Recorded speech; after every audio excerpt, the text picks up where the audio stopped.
How low can Toronto real estate prices go? Hey folks, my name is Marc Rosati. I'm a full-time realtor here in Toronto, and I get this question every day. Marc, is now a good time to buy? Is now a good time to sell?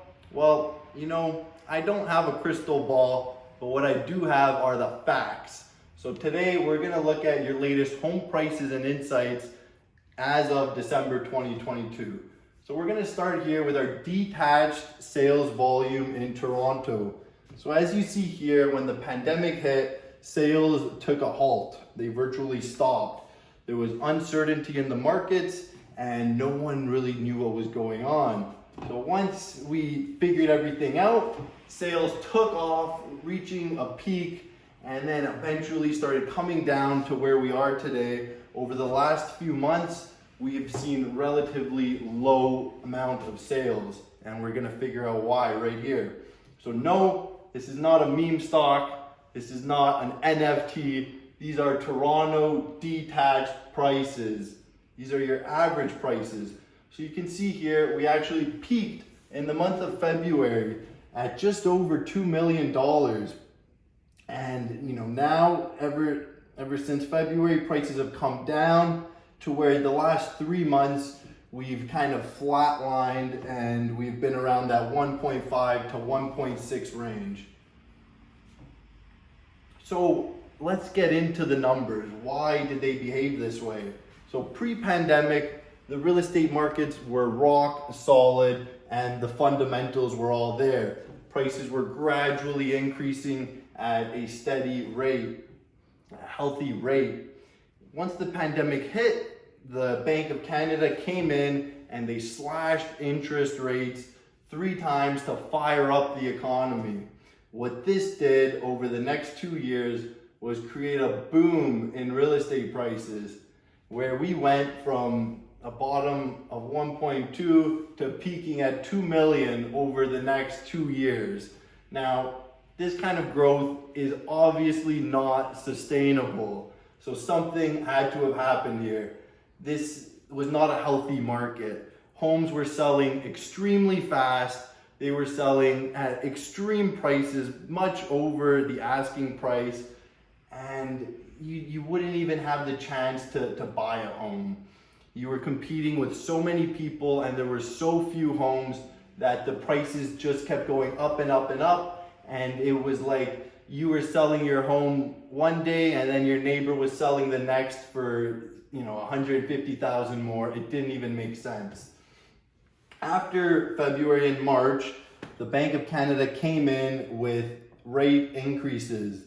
So to slow the market down, they decreased the rates. Now to kind of put it to a halt, they started increasing rates. So after March, the first increase of 0.25, there was subsequent increases totaling to 4% higher than what we were during the pandemic. So the effect that this had on the market is quite obvious. We went from 2 million down to 1.5, we bottomed out.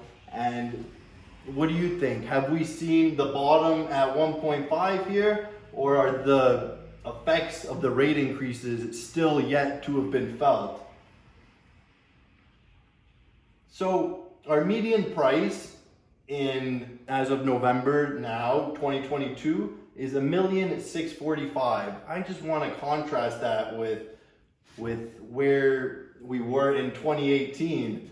Our median price was $300,000 less, so 20% lower. So even after that huge decrease since February, we are still $300,000 above November 2018. So people ask me, Marc, when are we gonna get to 2018 prices? Will we ever get there? We're still 300,000 away, so you let me know in the comments.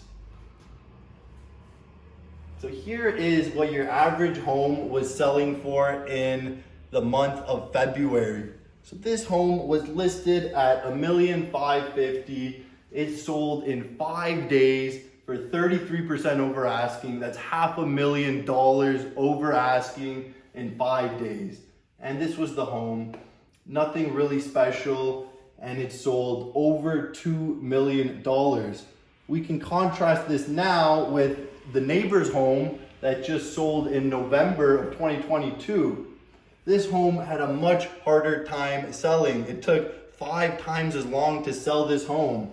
This home was listed at $1,825,000 and they couldn't get the asking price. It actually sold 15% below asking. It sold at $1,550,000 and it was obviously a much nicer home. More features, more benefits, more upgrades. And let's take a look at why this happened. This is all based on affordability. So I want to give you the facts of what it's like to buy in today's market versus what it would have been like to buy back in February. So of course, now you're buying at a much cheaper price. Your average price is at 1.56. Compared to February, it was over 2 million. However, if you look at today's interest rates, you're actually paying more monthly today than you would have paid for a more expensive home back in February. So your $2 million home in February, your monthly payment was $5,600. Compared to today, your $1.56 million home, your monthly payment is about $2,000 more.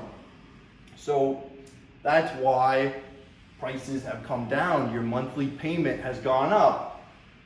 There's also another thing to consider, which is the cash that you need to physically put down. So when you're buying this cheaper home in today's market, you don't have to put as much of a down payment down. You see here the 20% on your average home today is $300,000 versus your average down payment was $100,000 more back in February. Also to consider is your land transfer tax is much less today than you would have paid because it's based on the selling price. So what do you guys think? Are prices gonna continue to drop? Will we see an uptick this year? Should you be buying right now? Should you be selling? If the market's gonna continue to decline, do you think now's the time to sell? What do you think? Let me know in the comments. I'd love to hear. And if you have any questions, please give me a call. My name is Mark, and these are the numbers for December 2022.